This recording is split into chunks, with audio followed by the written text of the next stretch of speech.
Hey guys, welcome back. Today we're reacting to Salmonella Academy. Looks like he released a new video, so we're going to go ahead and check that out. If you could, just click the link down below to subscribe, and let's get this started.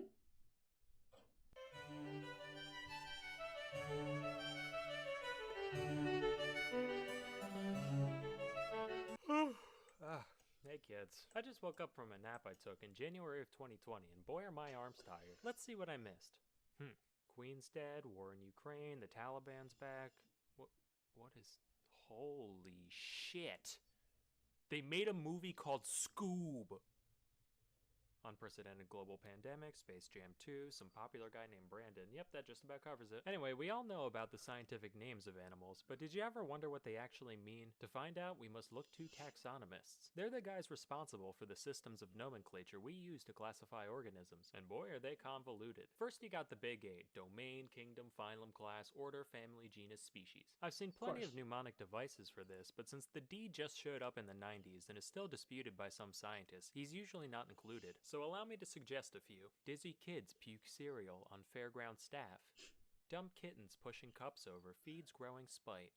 Donkey Kong's fucking serendipitously.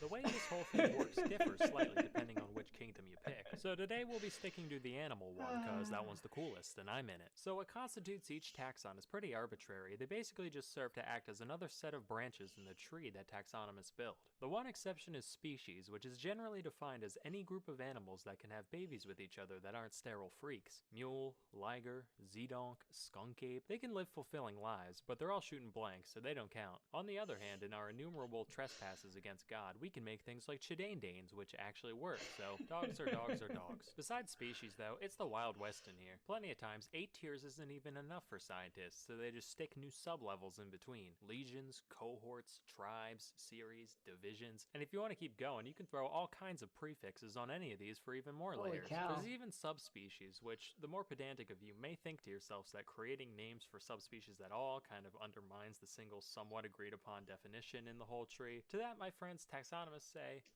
But while that's pretty complex, the actual names themselves are pretty easy to wrap your head around. Though taxonomists may hide behind their fancy Greek and Latin, the Vulgate is no substitute for wit. Now, I've scraped through the scientific names of a load of species, and most of them can be split into a few categories. The simplest ones are the animals that already have names in Greek or Latin. It's a lion, I'm calling it Leo. Done. Tiger, it's a tigris. Cat, it's a catus. Easy. Multi-word names can be translated the same way. For the golden eagle, we got Aquila chrysaetos. Gold eagle eagle. They decided to be a show-off and do eagle in Greek and Latin. Essentially the same though. But if a species is too specific or exotic for a one-to-one translation, that's when you gotta get a little creative. A lot of the time, inspiration comes from just giving the creature the old once-over and pointing out some cool-looking body part. Generally, the more distinct of an identifying feature it is, the more likely it'll get in the name. For example, Homeboy took one look at this thing and said, yup, red triangle slug. I'm going on break. We call this thing a fucking unicorn, almost like that means one horn or something. Also, some guy deadass looked at an octopus and said, well, all they got is heads and feet. I'ma call them headfoot. And now biologists everywhere say cephalopod unironically. Matter of fact, if it's got feet, chances are that's part of its name somewhere. You got 4 feet, 6 feet, 8 feet, 10 feet, 2 feet, equal feet, both feet, double feet, stomach feet, lip feet, sucker feet, wing feet, big feet, slow feet, or feet, both feet, joint feet, no feet,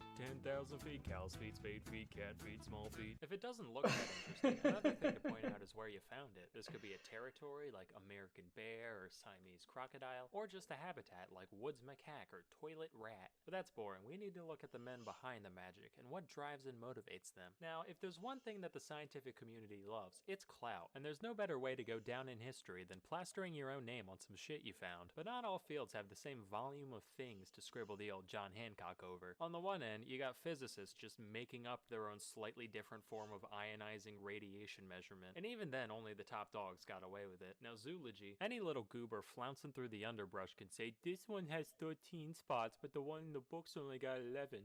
I will call him Splinkus's ladybird. Alternatively, plenty of biologists have given shout-outs to their contemporaries, both other biologists and those across the academic gamut, from geologists to physicists to explorers and more. Naturally, Darwin's got a shitload, but even the background characters get immortalized one way or another. Who are Thomson, Grant, Summering, Erlanger, Speke, and Cuvier? I don't know, but they've all got gazelles, so they must be pretty cool. Of course, other times the name checks go to people who had fuck all to do with anything except for one taxonomist being a fan of theirs. Plenty of of popular celebrities have species named after them, but since all the big cute stuff was found and branded a while ago, most of these idols are commemorated through repulsive little invertebrates. You got Scaptia, Beyonce. The only similarity I can gather here is queen bee. It looks like a bee, both not a real bee. There's Anomphilus gregarius, an old stone named after an old stone. In 2007, one Jason Bond, a professor of biology at UC Davis, dubbed this little dude Myrmecia Neil Youngie to honor his favorite musician, which caused my man Stephen Colbert to go on TV and profess his utter indignation at not having a spider named after himself. So naturally, the next year, Bond actually went on the Colbert Report to announce the naming of apostachus Stephen Colbert. So,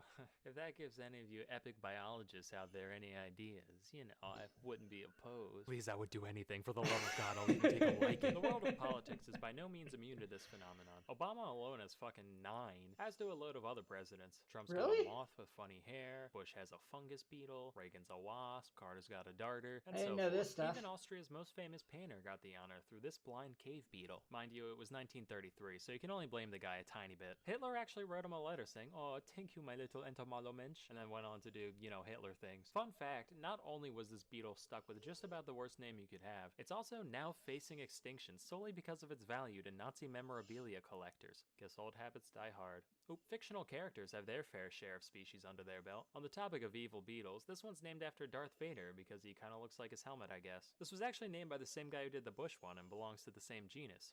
There's also this mite, genus Darth Vaderum, which is a lot more accurate and frightening. In 2012, a single bone from above the eye socket of a hitherto unidentified theropod dinosaur was being studied. And suddenly, under the light of the full moon, the guy working with the specimen had his neck covered with hair and his lips clenched into a pog and his endocrine system filled with soy, and he said, "It's just like the eye of Sauron." And then he started chewing on Funko Pops and sweating cream of meme and snorting G Fuel and shitting D20s everywhere until the prostate stimulation made him. The dino's genus is now Sauron. Moving on. Eye of Sauron. This spider was named after Godric Gryffindor because it looks like the Sorting Hat. SpongeBob has not a sponge, but a fungus. The legendary birds from Pokemon each have their own, you guessed it, beetle, and the list goes on.